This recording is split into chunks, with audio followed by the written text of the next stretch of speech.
In this video, I'm going to go over 5 defensive corner kick setups and why you would use each one.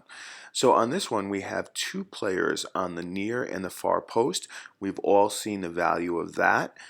Even if it's considered maybe a little bit older, a tactical idea, there's still a lot of goals that get saved by having players on both posts.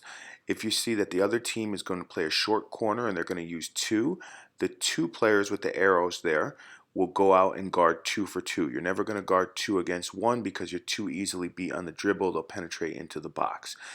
If you have to send 2 players out, the player on the near post will step out and guard that incoming ball to the near post. If you look at the player all the way to the edge of the box on the far side of the field, that can also be used as a counterattack player, so they could peel off and sprint and be the outlet for a counterattack. So that's 2 players on the post. This next setup is not so different than the first setup. Instead of that player on the back post, you're just going to pull that player off where the red circle is around him, and you're going to put that player in a zonal marking position somewhere in front of the 6-yard line there. So now it's really 5 against 4 in that area where all the attackers are, and you'd still use the 2 against 2 if they were going to go short, and the near post player would then come off the post if it ended up being 2 against 2.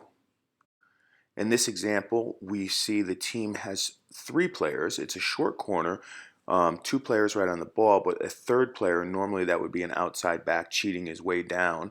So we have to be prepared to counter that with actually 3 against 3.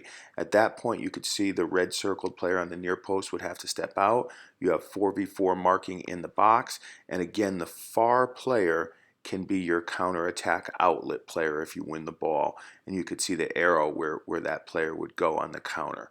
So that is defending a corner kick, dealing with 3 players who are set up for a short corner. Now we see zonal defending here with all 10 men. So you have 2 against 2 for the short corner, but then notice we have a large number of players. You're looking at 7 players in a zonal defending position there. And obviously if there was only 1 player taking the corner kick, you would have 8 players in there. You could even put 9 players in there, to be fair, if only 1 player was taking the corner kick.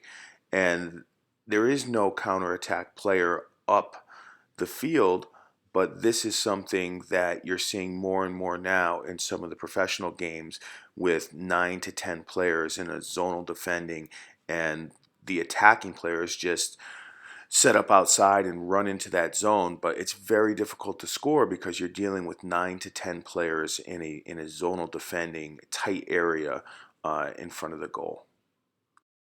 And here is where I would call for some tactical flexibility. So now, say you're a goal down and you need to score, maybe there's 5, maybe there's 10 minutes left in the game. Okay, you can still go 2 against 2 for the short corner, but notice we left 3 players up high. And the reason I have the arrow there on the near post player is, I don't know, maybe there's 2 minutes left in the game. Maybe you pull that near post player and put them in between the lines so they're an outlet so they can receive the ball, and then basically it would be 4 players running against 4 players. There's many variations, tactical variations you could put in here, rearrange the players, but the idea is don't just put in one formation, one setup for defending corners. There's all types of situations that happen in games, goal up, goal down, you name it. Be prepared for everything.